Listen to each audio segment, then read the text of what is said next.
Welcome to Off Air with Christy Capel. This may be one of my favorite researches that I have done on a guest because we are talking Disney, but so much more than that.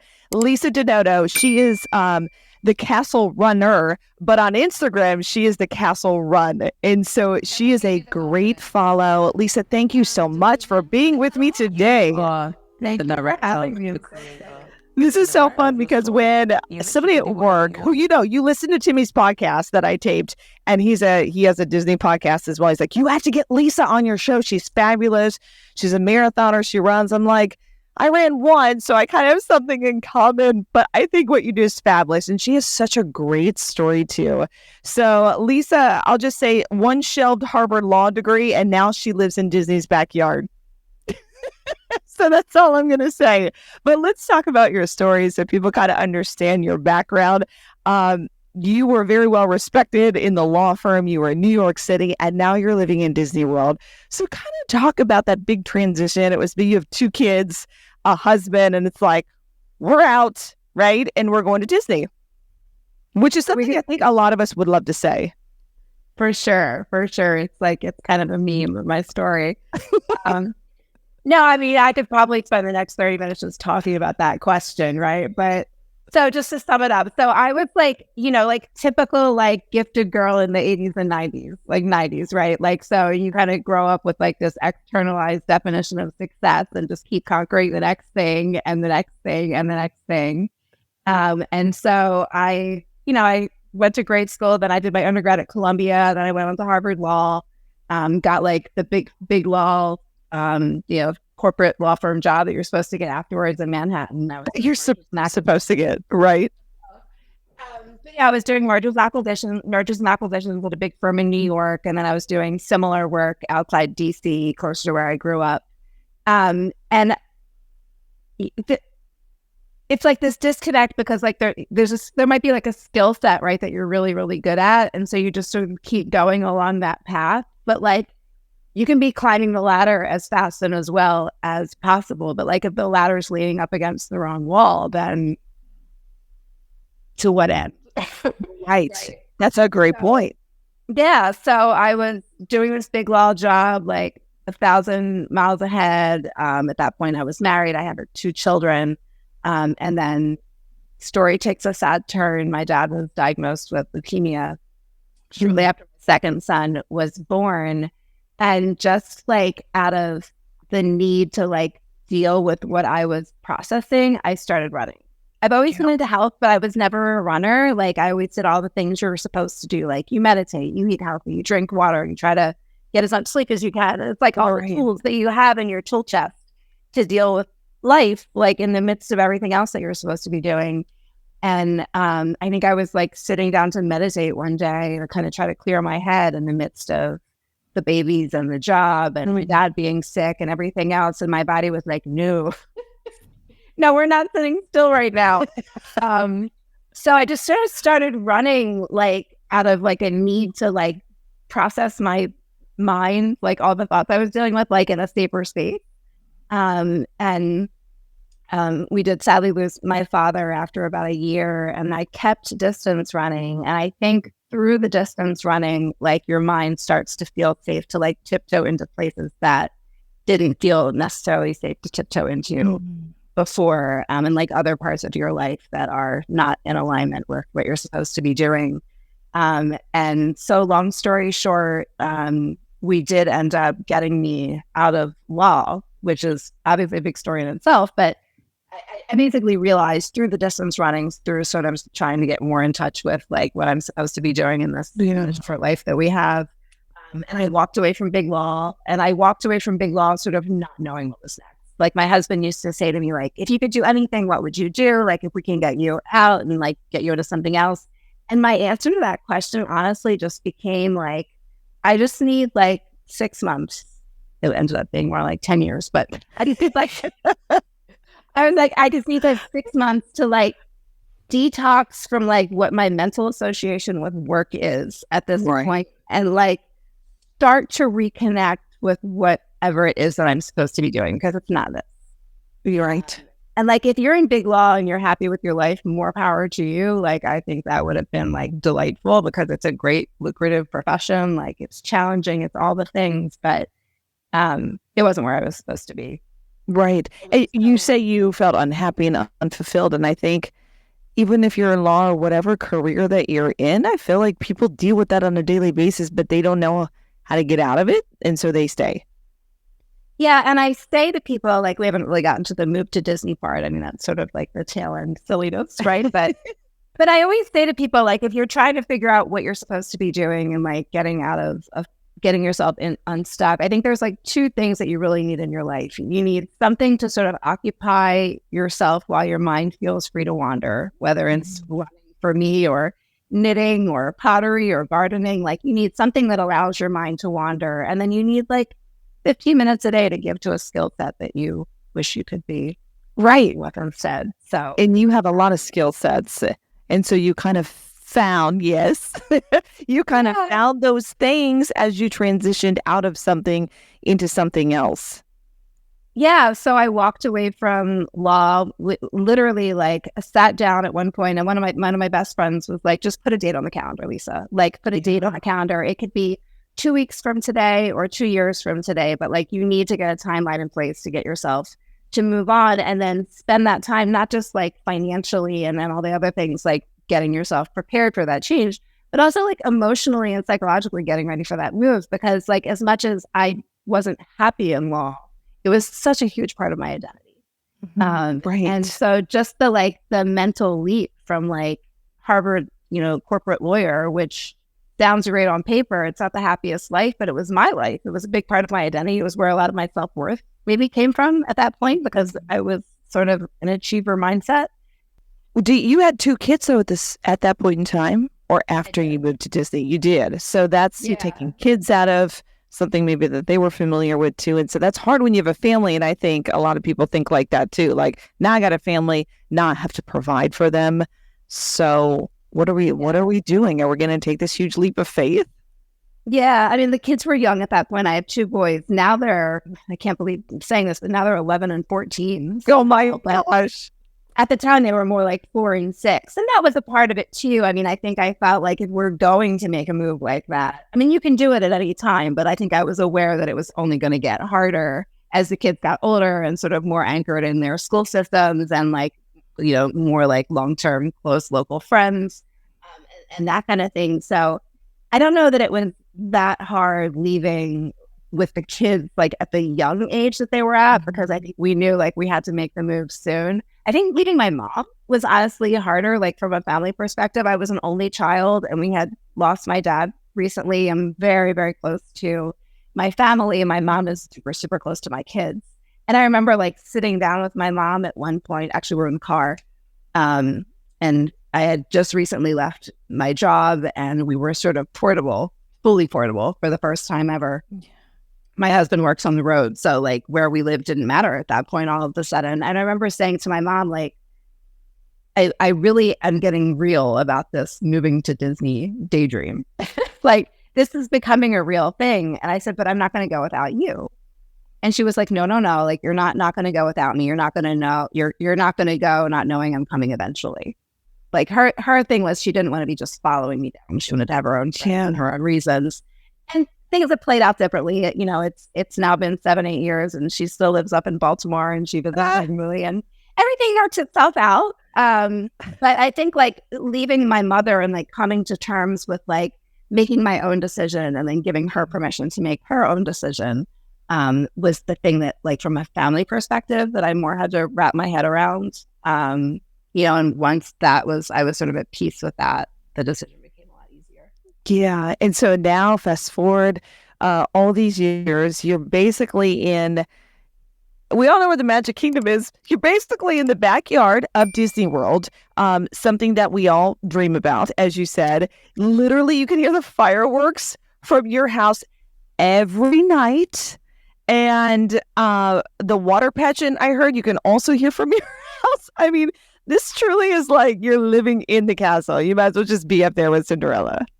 Yeah, we're like we're so close. It's almost silly. I remember like when we would come here on vacation. I remember we probably all do this, right? I remember we would like come here on vacation and we would like land at MCO, and then back when like the Magical Express was a thing, we would get on the Magical Express from MCO to our hotel. And I remember like looking out the window, just at like houses like on the highway, like as we were driving from MCO to Disney. And I was the same way. Like I was like super stressed. Like Disney was my happy place. It was totally my escape.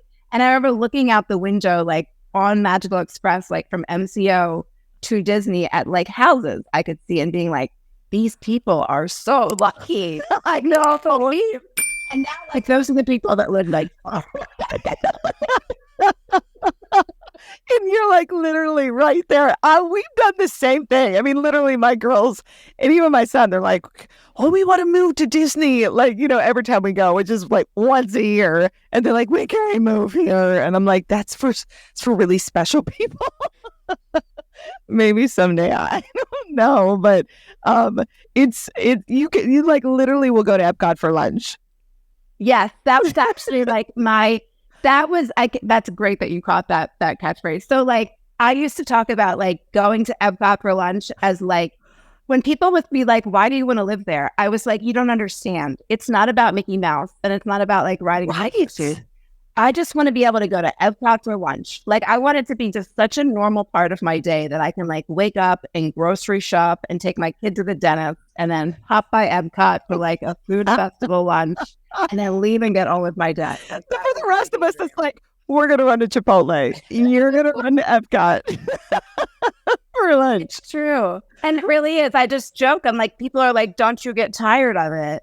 And I'm like, I don't know. Do you get tired of your mall? Like, it's like, that's so true. Like, nobody asks, like, if you're moving to, like, some random town in middle America or, like, if you're moving anywhere, nobody is like, well, aren't you going to get bored? Like, no, it's just where I live. Right. And I think people travel on my day-to-day. It's still my day-to-day. Like, my park just happens to be Magic Kingdom, and that's very cool. But, like, I'm not bored. No, right. Because I think the mentality for a big percentage of us is it's pack the suitcases, it's get on the plane, it's get to and everybody's worn out, but we're trying to create those magical memories. You know, we've all said the line in the middle of the day at Magic Kingdom, why are you crying? Do you know where you're at? When everybody's hot and tired. And so then that's the weekend you get home and you're just completely exhausted, but you're at the same time, you're so glad that you did it. And so I think that people had that mentality of going, I can't be that exhausted on a daily basis. Well, that's because you're trying to squeeze in 1,000 things in 1 week. Yeah, I mean, I remember giving my older son, this is horrible, but I remember giving my older son like Mountain Dew because he was like all that sleep. And we were supposed to have it like the PR guests. Yeah, I remember like, we were supposed to go to PR guests and I'd worked so hard for the reservation. And my poor like 5-year-old son is like falling asleep. And I'm like, drink caffeine. And you do. So like there are aspects of living here that like, do I like tear up every time I round the bend and see Cinderella Castle? Like probably not every time. Like it is just a normal part of my life. But at the same time, like you're exactly right. It's like, it's such a relaxed, like obviously we have annual passes. You know, we're not like rope dropping to close. We're literally like popping by for an hour, like after school or like running by to like see a particular like concert at Epcot that we want to see. Or like my kid's favorite thing in the world is to go to Mitsukoshi, which is the store in the Japan Pavilion. Oh, I haven't been. So when you're at the Japan Pavilion, they have this really cool store. Mitsukoshi is like the old store in Japan, but they have a presence at the Japan Pavilion at Epcot. And like, so it's downstairs, like below the restaurants. And they have like different like noodle soups that you can take home to make all these like really cool snacks and incense and like, like anime character stuff. It's my kid's like favorite thing in the world is to just like come home from school and like we'll hop in the car and drive over and like literally just go to Mitsukoshi and they'll take like a snack and like a ramen and we'll go home and they'll make it and that's their day. So it's not like this like, oh my God, I have to like seize every moment because we, like, Right. it's more just like a relaxed, zero pressure, like enjoy the things that we want to enjoy. So it is like a very different vibe. It's not Right. like, oh my gosh, my magic bands are arriving tomorrow for our trip, like anymore, but it's a different, happier, lower key. And pay the $50 so we can park super close because we're all going to be exhausted with our strollers and the 1,000 things that are falling out of the stroller on the way out. I believe we lost a shoe one time because we wanted to change one of the kids into their pajamas because we were staying 2 hours at my family's house where they used to live. So we drove 2 hours into the park. I'm like, put them in the pajamas. All right, because when we transport them, when we get there, it's going to be like right into the, to the crib. So like we left a Nike shoe on top of the car. And now I'm pretty sure it's still in the parking lot unless somebody threw it away. But anyway, at Magic Kingdom. But anyway, you talk about your kids and they grew up in this. So is it normal, like for them, like that's what their friends and your kids do? Just, hey, we're going to just go for the day or just run over? Like what's their perspective? Oh my gosh. Who's that? She was my Great Dane, and Stelling. She's huge, but she's so She is huge. How much does she weigh? She's 165. Wow. We brought her home. She was, not to derail the conversation, we brought her home at 13 weeks old, and I used to carry her around. She was 41 pounds. Oh my gosh. Now she's 20 times bigger than me. It's beautiful. I should have let my Rocky walk into the shot. Right now he's upstairs like at the door because he hears me downstairs. Anyway, so your kids, so they love it. Like this is, for the most of us, it's vacation for our children, but that's just how they grew up. So it's so cool that it's normal for them. Literally just the local park for them. And I mean, they definitely like take it for granted to an extent, I'm sure, because how could they not? They lived like a mile from Magic Kingdom. But again, it's just that like lower pace, like just being together. Like I feel like we're able to enjoy each other more than, I mean, they're older now too, of course, but like, we're able to just sort of be present with each other a little bit more than we were when we were like running from attraction to attraction and trying to just meal reservations and all that good stuff. It was funny. Like I actually went viral a few years ago. My kids went back to school. I don't know if you saw this. My kids went back to school. Hold on. I have that written down. Go ahead. You tell them, girlfriend. Well, now this is Good Morning America. They wrote an article on you that went viral. Yes. So it was crazy. So it was a few years ago. My kids went back to school. It was the very first day of school, and I had to like run over to the Contemporary for something work related. And I was like, oh, this will be silly. I'll like pop into Magic Kingdom and I'll get like a silly, like the celebration pins that they give out at town hall that's like, I'm celebrating. So I was walked across the street to Magic Kingdom and I got one of those pins and we wrote first day of school on it. Point being that like, like all those pictures just see of like the moms in the driveway, like drinking wine. That's me. So me, like, signs, yeah. So my silly version of that was to go to Magic Kingdom alone and celebrating the first day of school. And when I tell you, like, I went down like Main Street and like the citizens of Main Street were still there at the time. And so they took a picture with me with the pin and I was like, oh, this is cute. Maybe I should keep doing this. So I was walking around and I was like with people who were like on janitorial staff were doing it with me and like different like cast members. And then this very special friend of the fairy godmother, this fairy was out. She actually goes way, way back. She was Snow White back in Walt's Day. So she's been a friend of the characters in the parks for a long time. And she was out greeting people as fairy godmother.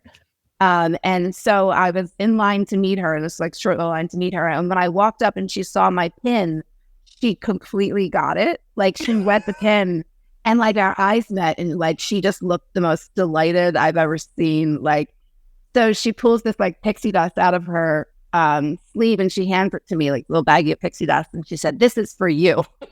Picking for anybody else. This is for you today. And we just did this like hilarious photo shoot together. It's hilarious.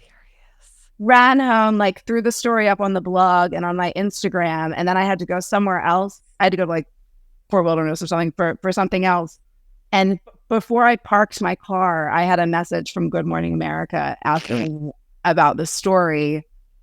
And it went from that to like, there were like radio shows in like DR talking about like my situation and debating whether or not mom should go to this. So it was the most hilarious thing ever. Anyway, the reason that I just thought to bring it up was every interview I did, and it was like, I was on like Fox Business, like on doing, I mean, it was ridiculous. Oh, like that's so funny. It was like the perfect story because it was right before everybody else went back to school because Florida tends to go back first. It was like it was like a silly meme of like something you see everywhere. It was like a mom. Yes. By the way, if you want to look for it, it's called Mom Takes Epic Photos Alone at Disney After Kids Had the First Day of School. So the reason why I just thought to tell this story was because every like interview that I did based on this story over the course of like week or two, the only question anybody wanted to ask me or my kids was like, how jealous were your kids that you got to do this without them? And the people would ask my kids and they would be like, what are you talking about? Like, she has to drag us. They were in Animal Kingdom the day before. So again, like people saw that story and their first response was, oh my gosh, she left her poor children home and went to Disney World. My kids could care less. My kids could have cared less. And if they wanted to go to Magic Kingdom like later that day again, I wouldn't. You would have went, right? Because you go to Epcot for lunch. So whatever. But they didn't get it. That is so funny. That is so funny. Okay, let's talk about your avid running because that also. So I did a Flying Pig Marathon in Cincinnati. I don't know if you've heard of it. I don't even know if they still have it. This is literally back in 2007 because my sister-in-law was a huge runner. So I was getting married that year. I'm like, let's do it. I'm going to lose a bunch of weight for my wedding and all this stuff. And I never lost any weight. I lost 5 toenails and no weight because you have to continue to replenish when you're running that much, as you know, but for our listeners. So anyway, failed on that one. But this is fun because marathon training just started for you for the 2024 and 2025 years. So talk about the training, and it's just some of the titles for your runs at Disney, like Run Disney's Wine and Dine, Dopey's Challenge, the Princess Race. Like, this is not we're running around the city. I mean, this is characters are involved. This is fun. Probably is easier to run too. They're so fun. They're so accessible. Like they're so welcoming of like all shapes and sizes and speeds and experience levels.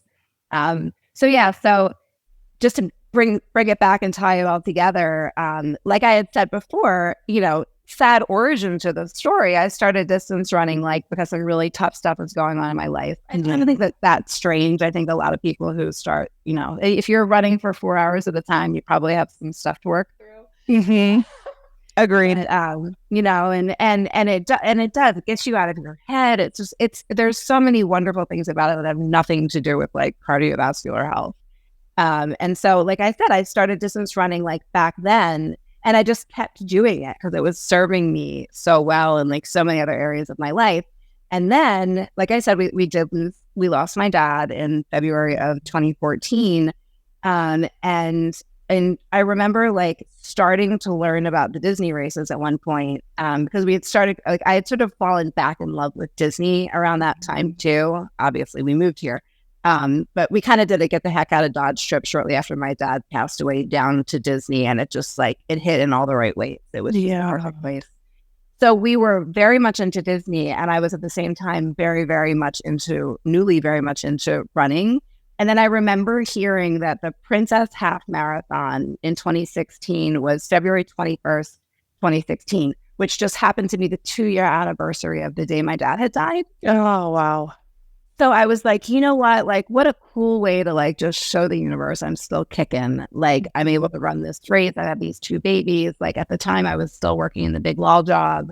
Life had just sort of been difficult for a while, but I had kept up with the running and I found out about this race and I was like, this is like a sign. Like I'm supposed to run this race because it was that date and it was just felt like I could like show the universe. Like I said, I was still kicking.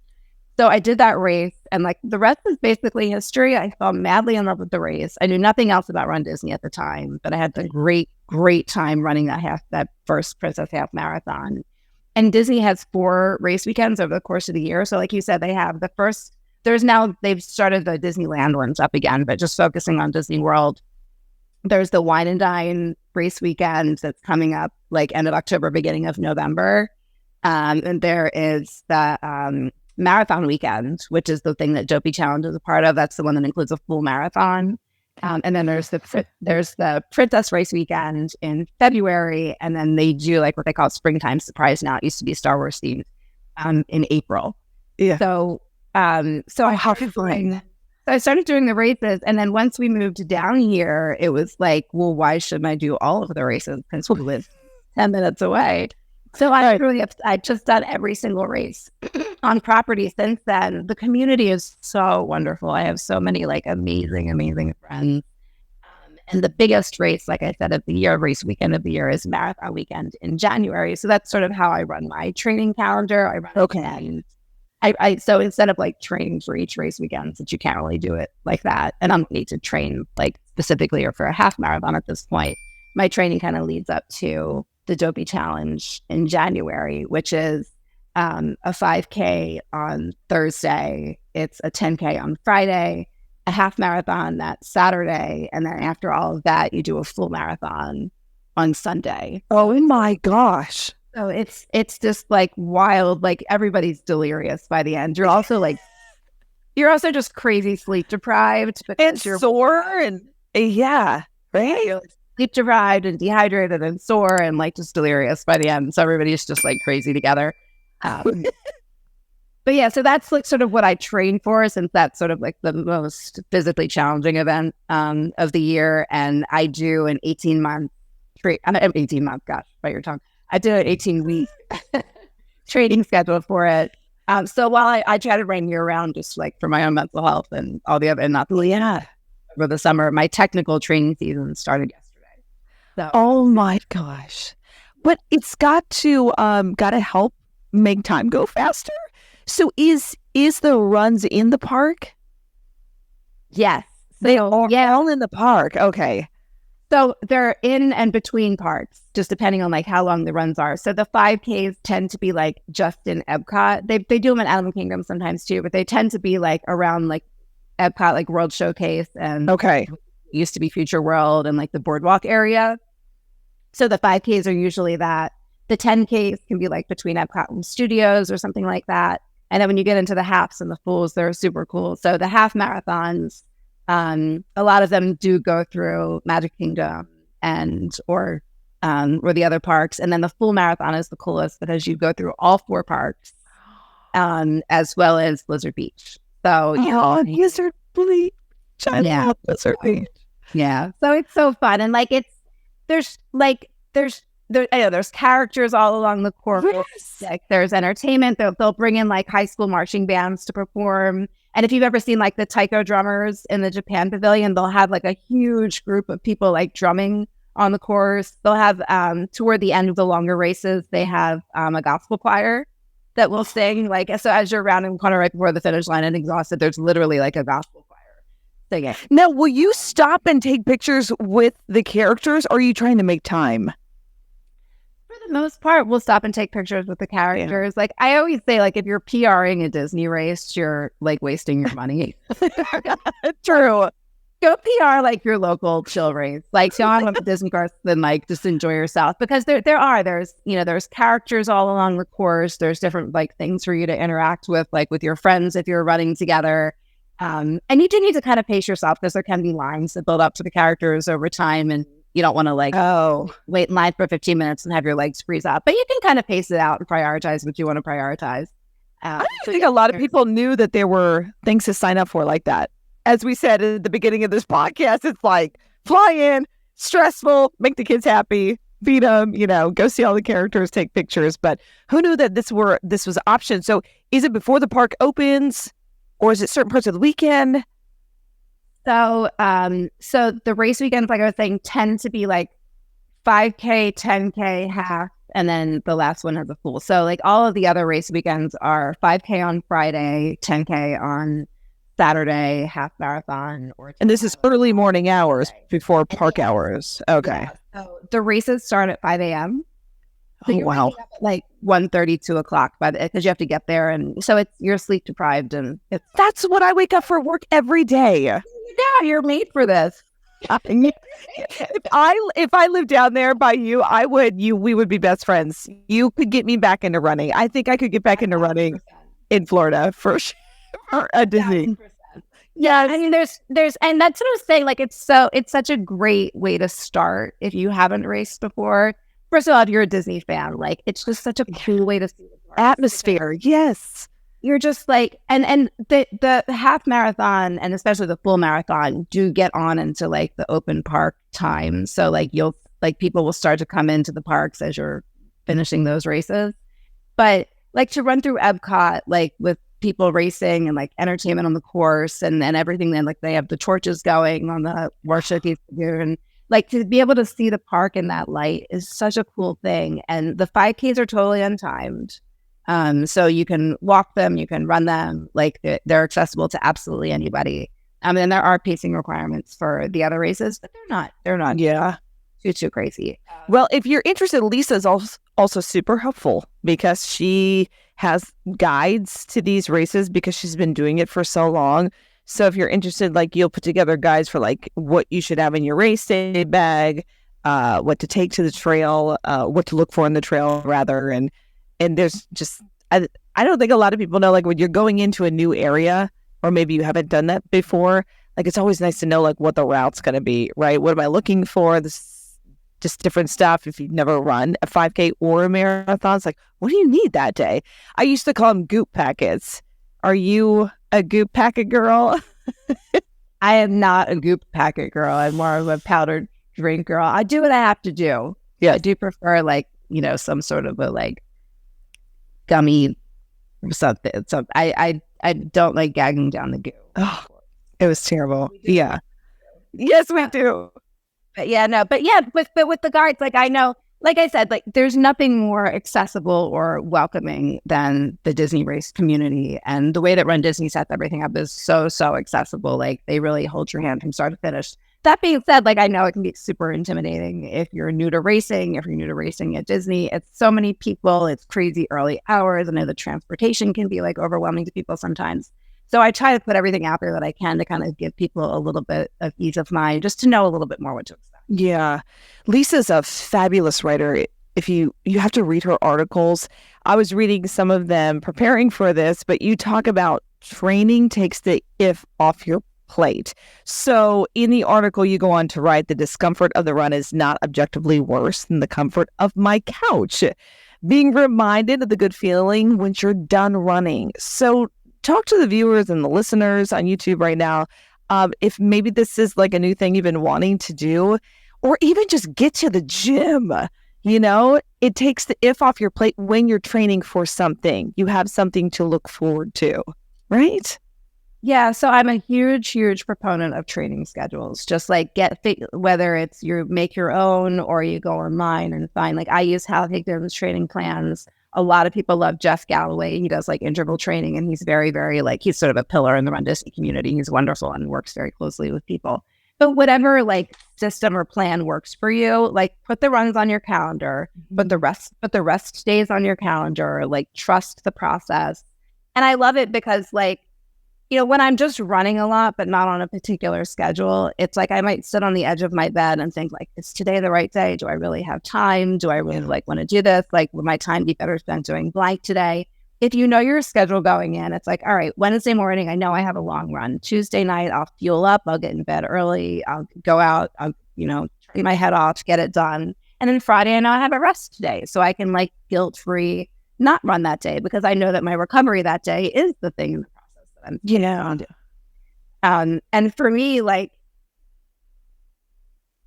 if there's so many things that you learn over the course of like training for a marathon, but one of the things that you just mentioned, that's like one of the biggest things is realizing that like the good feeling, and this is life, right? And so many things about running are just like life in general. Like if you're sitting on the side of your bed or use that metaphor for whatever you want, like trying to decide whether or not to like take the action, do the thing, go for the run, you're going to be waiting forever because the good, satisfied feeling comes after you're done. So like, don't sit on your couch, like waiting to feel up to running. Make yourself take the action and then running afterwards. And for me, like, that's such a life lesson. And like, no, like a lot of times, and this is something I think we learn as we get older in general, right? Like it's the action comes first. Yeah. And then the motivation and the identity and all the things that come with it come after. But right. You just have to trust the process and take the action and then know that. Yeah. You'll never get the good feeling if you don't apply yourself and try it. So, good. Now I want to go work out after talking to you. I used to do every day, but I skipped today just for you. Lisa's very talented in many things as well.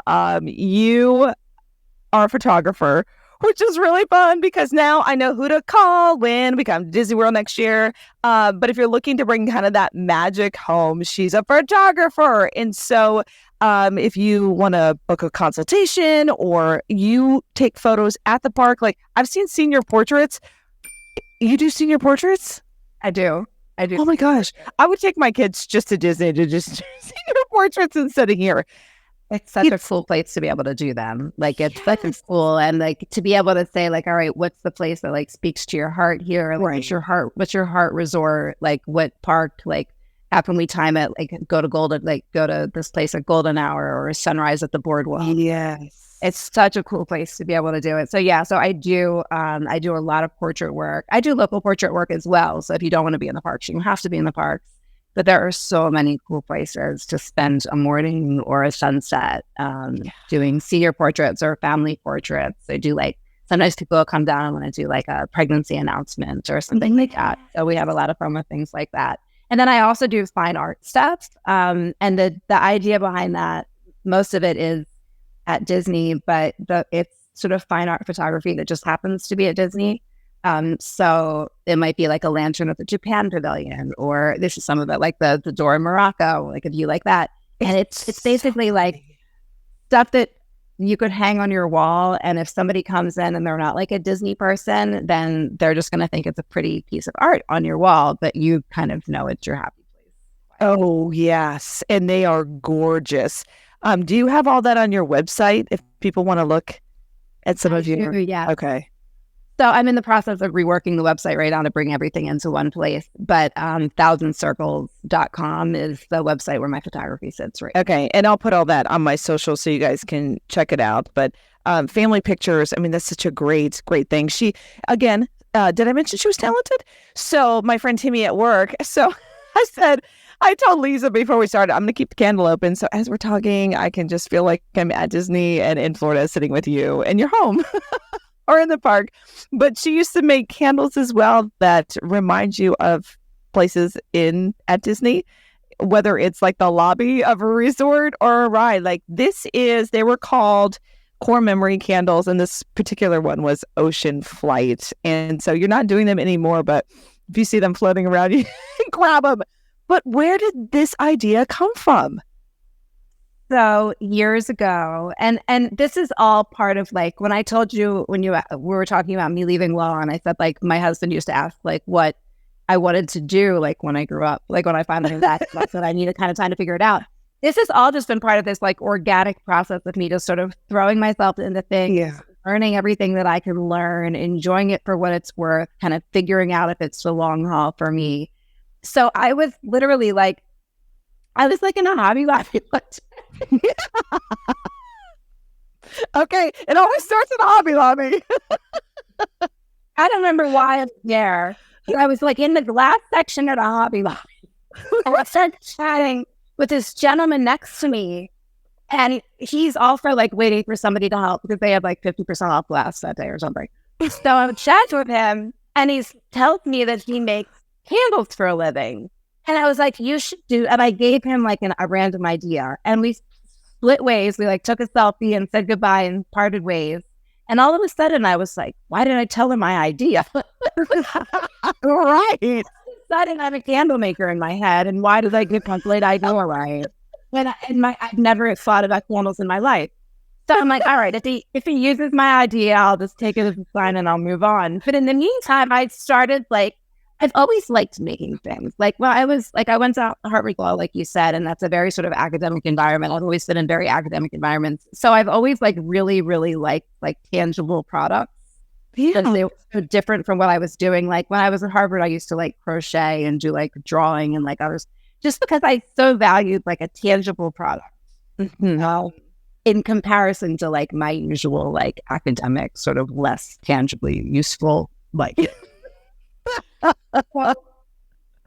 anyway, so I have a history of liking to make things, and so I went home and I started just messing around with candle stuff, and when I do something, I do it obsessively. So I tested every wax, every wick, every scent formula, and I started crazily coming up with the best possible candle products that I could, and the candles were scented to Disney. So how did you come up with what you thought that mixture smelled like? A lot of trial and error, a lot of going places and taking it in, or just trying to break down what the elements of things were. And a lot of times it wasn't so literal. Some stuff is super literal, like the one that you have that's called Ocean Flight literally is that smell that smacks you in the face when you walk in the Contemporary, or when you're flying over Fiji for Soarin', or the ocean in Flight of Passage. They're all that same ocean smell. Yeah. That's a literal one that I figured out. But then there would be stuff like the way that Pirates of the Caribbean smells. Right. The pirate water, which isn't literally a good smell. We all but if you're a Disney person, you're obsessed with that smell. Right. Those were, or It's a Small World. Did you do It's a Small World? So I did it as pirates, because it's all that okay waters. It is, yeah. So but that one wasn't so literal. It was more all right, how do I sort of channel the vibe of this smell, but in a way that you would want your house to smell like it? Yes. So it started as it was core memory candles, obviously, the references that Inside Out reference, but core memory is the idea that scent is our most primal sense, and it's very sort of goes straight to the lizard brain or whatever, right? It goes right to it kind of bypasses your brain and goes right to the emotional cue. So the smell is so powerful. We've all had that, right? You were walking down the street and somebody has perfume. It reminds you of something.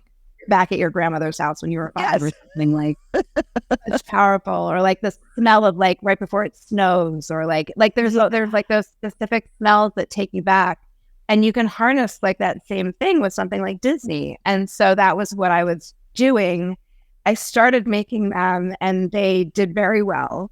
And when I started making them, it was really as a way to sort of give something to my community. It was a way to connect with the community.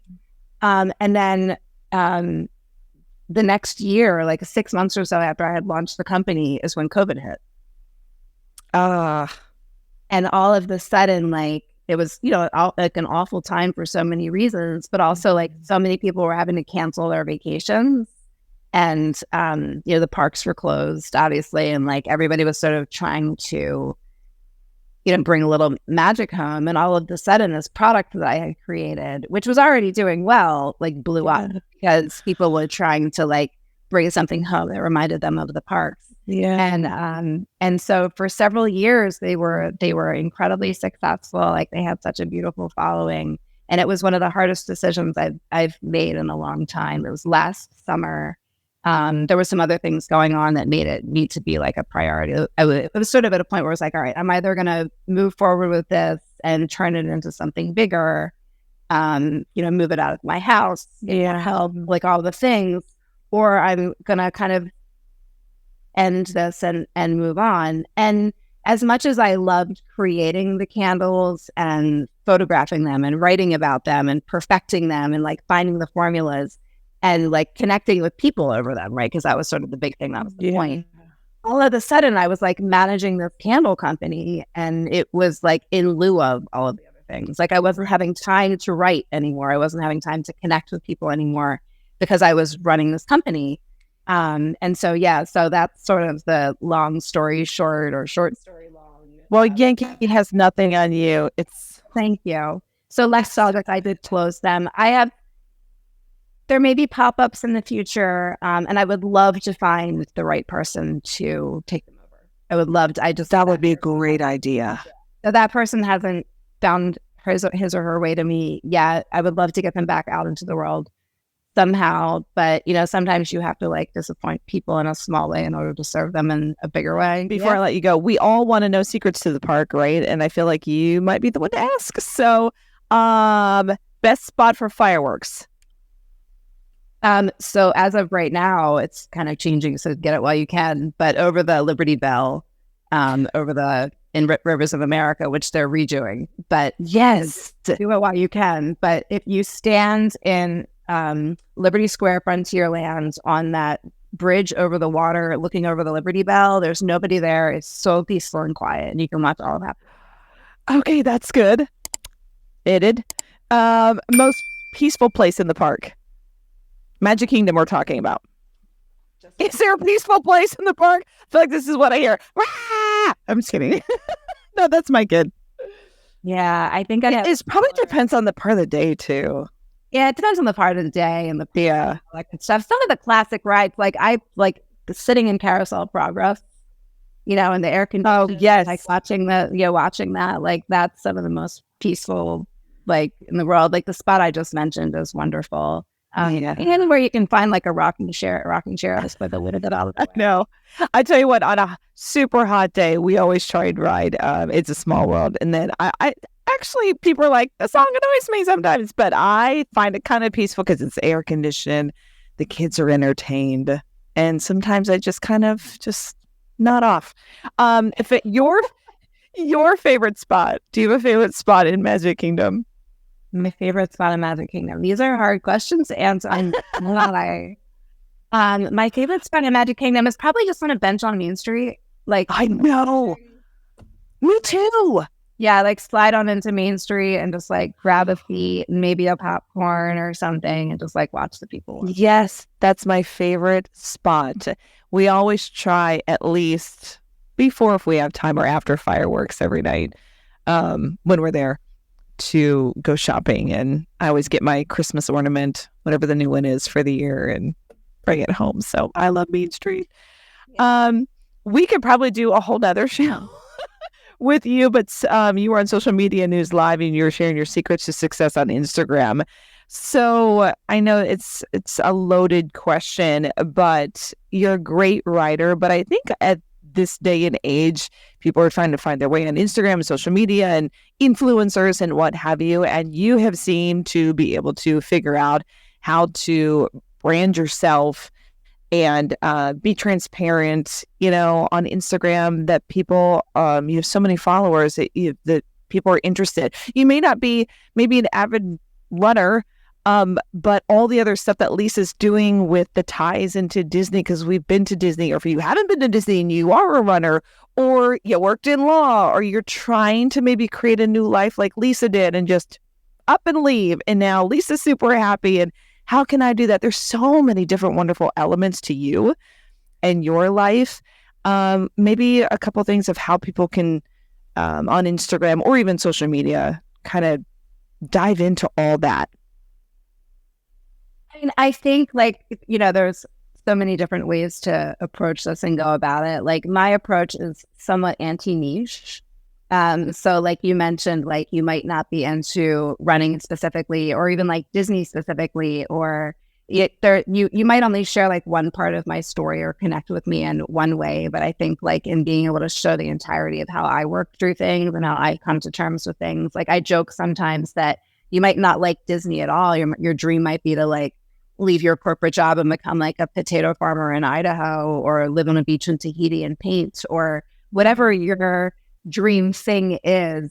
I would hope that in just openly sharing my story and not just being here's the best thing at the food festival at Epcot, but talking more about myself as a whole person will give people sort of a window into, and a little bit of permission to take that similar road wherever it leads them. So there's that. And also I think authenticity is such a buzzword right now, and it's used so much that I think its meaning is almost going away. But even more than that, I think just sort of embracing like your quirks and imperfections and letting people connect with you in that way. I think people are so pressed to look perfect on social and to present themselves in a certain way, and not admit that there are days when they don't want to go out and run, and not admit that there are days when, you know, they cry over some random thing that happens, or they're stressed with their kids or whatever. But like those points of imperfection are sort of what other people are looking for to connect. And like if all you're showing is like, I mean, it's fine to put your best foot forward and do sort of more aspirational content that like inspires people to do or be or whatever better. But like, I would rather meet people where they are and like put myself out there where I am. And I know for me, like if I'm sharing something that feels entirely authentic and it gets, you know, I might share a reel that is based on some viral trend and it gets like 500,000 views and goes crazy on Instagram. But like the post that's just some quiet pictures that I took at the park that's liked by like a few dozen people or like a couple hundred people means like so much more to me, because like that was really me. Like that was really me putting like my quirky self out there, and the fact that like a couple hundred people saw it and like vibed with it enough to reach out to me or connect in some way is so much more powerful to me than like some viral reel going crazy. So right. Yeah, well, I think that resonates with people a lot more than perfection, right? Because nobody's life's perfect. That's why I always tell, especially the young kids, like, what do you think they're posting? They're posting perfect pictures. They're, you know. Well, it's like the imperfections that are beautiful, right? It's like when you go to the contemporary, and there's the Mary Blair thing, like, if you've ever seen it, there's a 5-legged goat. There's a deliberate goat in the mural in the contemporary. And it's like when they used to do like tapestries, like hundreds and hundreds of years ago, like as like an honor to God, they would like purposefully integrate like a mistake into it to like show that our humanity. And like to me, that's like what the 5-legged goat is. You know, like Mary was like, it's the imperfection that's the beauty in it for us. So true. Yeah, you have been such a joy. I had the best time. I think this might be the longest podcast I've ever taped, and I can't believe it went so fast. And I think we can all learn stuff from you, but like I think we all wish we were in your shoes too a little bit. And for those of us who love Florida and anything Disney, like it's just our happy place for my family personally. So it was so fun to talk to you. It was so fun to talk to you too. I'm sorry we ran so long, but it like flew by. I can't believe it. I know. Hey, that's a good thing. So when everybody listens and watches, it'll fly too. And she's a great listen. So I will connect all of her social media stuff as well. So that way you guys can check her out and love her just as much as I do. So thanks, Lisa, for your time. I will be watching you on Instagram. Good luck. Tell Dopey I said hi. I mean Mickey, but I know that he's kind of a big celebrity. So if you don't get Mickey in, get Dopey in for me. I'll let them both go for you. Thanks, Lisa. Bye.